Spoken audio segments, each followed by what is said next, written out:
go outside today, I think. Looks like it's going to be a great day. We are in Genesis chapter 12. Last week we talked about Abraham being chosen to become a blessing to the nations, and his heirs being heirs by faith and not by blood, as Paul talks about it. And so today I want to talk with you about the first real big issue that we face in our faith journeys, and that is that Abraham has multiple wives, and they have children, and there's this law that the firstborn receives the inheritance. And of course they're talking about land and property. And so Hagar gives birth to Ishmael. That's the firstborn. But Hagar's a slave woman, not a wife. It's just one of the harem that Abraham has. And I say just as if that should matter. And so God will not bless Hagar and Ishmael the same way that he's going to bless Sarah and Isaac. And so there's this animosity between Sarah and Hagar, which which brings to the surface complete dysfunction of the family. And that dysfunction has, it would seem, permanent consequences in the history of the planet. And so Abram dismisses Hagar and her baby and leaves them in the desert, in the wilderness, to die. And rather than just let them die, God decides to bless them and promises that they will become a mighty nation and a thorn in the side of Abraham.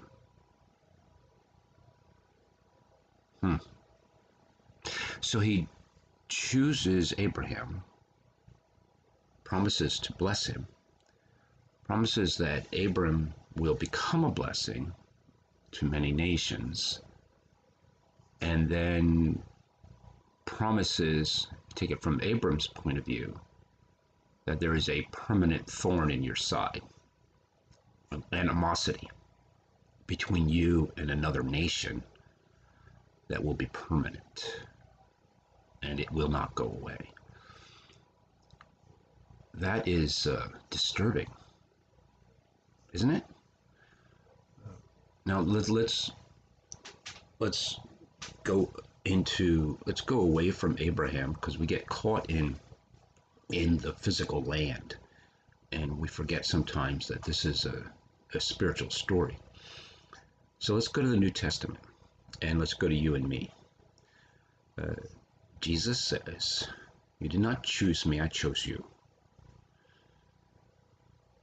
Paul makes it clear that we are chosen and we are blessed because we are chosen, and we will become a blessing through our obedience and our faith. Does the same principle that I learn about Abram and his future apply to the blessings of Christ and those he has chosen? Is there a thorn in my side? And is that permanent? And if it is, what's it for? What does it accomplish in my life? Paul talks about this. He even calls it a thorn. He says, there's a thorn in my side. And he asks God 3 times to remove whatever the issue is, whatever it is that he's facing. He asks God 3 times to remove it, and God says no. Why? Why do it this way? It seems consistent. Why do it this way? Why not just let Hagar and Ishmael die? And why put a thorn in the side of the nation of Israel? Why do that? Why are there things that Paul has to struggle with until the day he dies? It never goes away. And Paul puts it into perspective because God gives him an answer. And I think it's the answer that we really need to hear in our lives today. God says, or Paul says, take this away from me. And God says, no. And then in the red letters, and I hear Jesus say to Paul, my grace is sufficient for you. My grace is sufficient for you. If Paul doesn't have a thorn in his side, it's entirely likely that his ego gets so big that he forgets that he is saved by grace. He might perhaps think he is chosen because he's so awesome. And that would really be a problem. That would be a bigger problem than a thorn in the side for the rest of my life. And so Paul's response to learning this, and I hope it's your response too, there are some things in life that are not meant to be taken away. They're not meant to be fixed. They're not meant to be cured. They're not meant to be healed. They're just not meant to be that. And that is an opportunity for my soul to be humble. It's about humility. You see, the blessing that we are to give to others is this humility. Arrogance would say, would fight against that. And that is exactly what Abraham's family does. They fight, and they fight, and they fight, and they're still fighting. And it is permanent. Without humility, there is no answer. So in your life, if there's anything in your life that is a real struggle and has been for a long, long time, there are things that you can do, that you can control, but there may be something that is beyond your control. If that's the case, then the real answer is to surrender. It really is.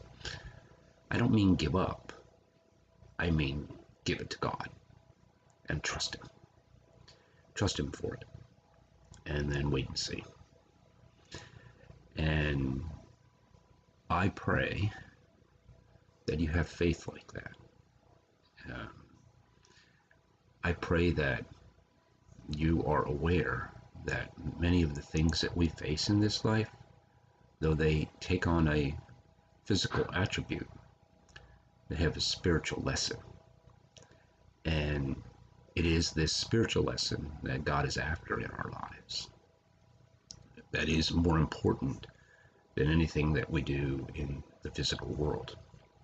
And so I pray that you learn the lessons from God. Paul had to learn, my grace is sufficient for you. And he had to trust in that. And it seems that the thorn in his side never went away. But he sure did trust in the Lord Jesus Christ. And that, my friends, is victory. So you have a great day and trust in the Lord.